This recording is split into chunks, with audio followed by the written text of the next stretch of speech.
From MTN News, this is Montana This Morning. A day to remember those lost and missing. Follow along on a prayer walk as we learn about a new student organization making it its mission to address the issue of missing and murdered Indigenous people. Coming up. It is 6:30 on this Friday. Chet Lehman, Matt Elwell with you here. Looks like the sun's about to peek over the hill into the mining city this morning. It's going to be a nice day temperature-wise, a little less than nice with the wind. You take the good, they take you bad. And you take them both, and there you have. Basically, our temperatures this morning very mild. I don't know why that just flashes into my head. Facts of life, that's what it is, yeah. Memories of my childhood coming back. A few spotty showers this morning, especially west of the Divide, east of the Divide. Generally drier, but we'll see a chance of a passing shower or two, especially as you get into the evening and overnight hours. Daytime highs back into the 60s. Good chance that we'll see 30 to 40 mile an hour wind gusts today in southwest Montana. Cooler temperatures for your Mother's Day weekend. We'll break it all down for you, of course, in just a few minutes. You know, Joe in that show had a huge crush on me I'm when I sure was she younger, did, too. yeah. Both of us, probably. Could be. 6:31. Yesterday was National Day of Awareness for Missing and Murdered Indigenous People. It's a crisis especially plaguing Montana, where Native Americans 4 times more likely to go missing. On top of that, 84% of Indigenous women have experienced physical violence in their lifetime.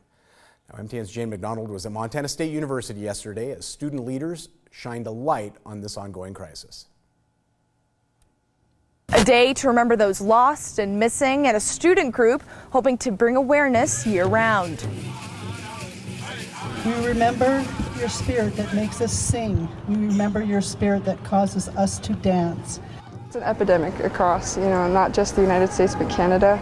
And it's something that, the statistics are astounding. And if you don't know about the topic, look it up. Look up missing and murdered Indigenous people. Look up the statistics, especially in Montana. And we did. Native Americans represent 6.6% of the population in Montana, yet make up 25% of missing person reports in the state, 4 times their population. I've met so many students here that don't know what MMIP is, don't know that it's a thing.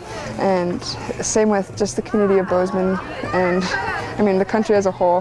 Which prompted Malia and Cola to reestablish the MMIP Student Association. I think the topic today is really just to get a further understanding for those who do not really understand, but just are hearing about this movement. May 5th is the National Day of Awareness for Missing and Murdered Indigenous Peoples, featuring a prayer walk and a healing dance.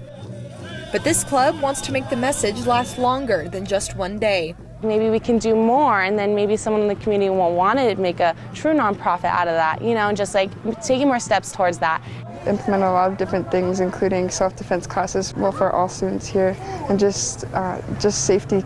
More programming and more steps and more organizations or places you can donate to with local businesses and helps and families who are in need.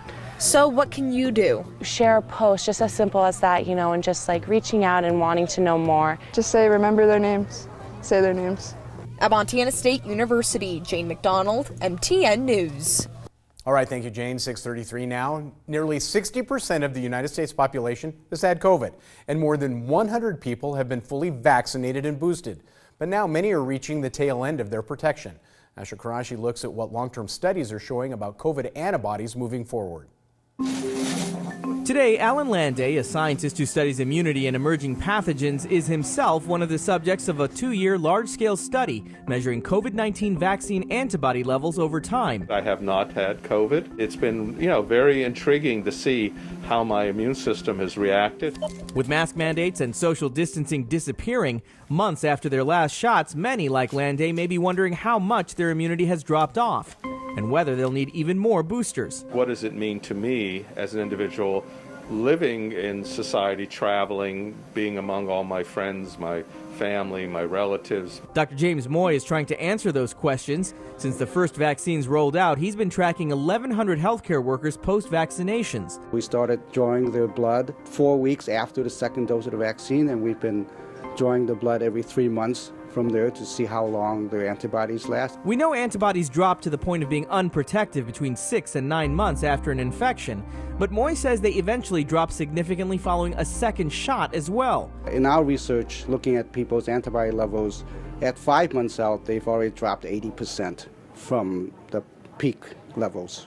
There's something strange about coronavirus and the vaccines that help prevent it, that limit the length that the immunity lasts. Recently released data from the CDC sheds further light on just how much. A double dose of the Johnson & Johnson vaccine remains 30% effective between 2 and 4 months after your shots. One dose of Johnson & Johnson and one of an mRNA shot from Pfizer or Moderna is 55% effective, and 3 doses of an mRNA shot are 63% effective between months 2 and 4. If you decide, I'm not taking any more of these boosters, I've had enough. Well, guess what? In 2 years, your immunity is going to be basically nothing. Moy's research shows that after a booster, antibody levels do go up again and appear to drop much slower. When I looked at my blood some 6 months later, it had fallen down almost tenfold before I was getting my booster. Then I got boosted and it went up another tenfold. But antibodies don't tell the whole story. T cells are very important against viruses, and perhaps more important than antibodies. And unfortunately, we don't have quick lab tests to assess T cell function. Another looming question is how mutations will affect protection over time. Data already shows COVID reinfections occurring more frequently, in some cases more than once in less than 90 days. It depends on how quickly the virus mutates into the next variant, right? So the quicker it mutates and then your immune response is not as good against the variant, then yes, you'll get another infection. It's just mutating around all the protection. As for future protection, both Moderna and Pfizer are developing brand new versions of their vaccines that are meant to replace boosters. You get a different flu shot. And the same thing for COVID. We're going to get different coronavirus vaccines probably periodically, maybe even once a year. The hope is to provide stronger, longer-lasting protection against the original virus and any new variants that may emerge. I'm Asha Qureshi reporting. All right, 6:37, time for a break here on Montana This Morning.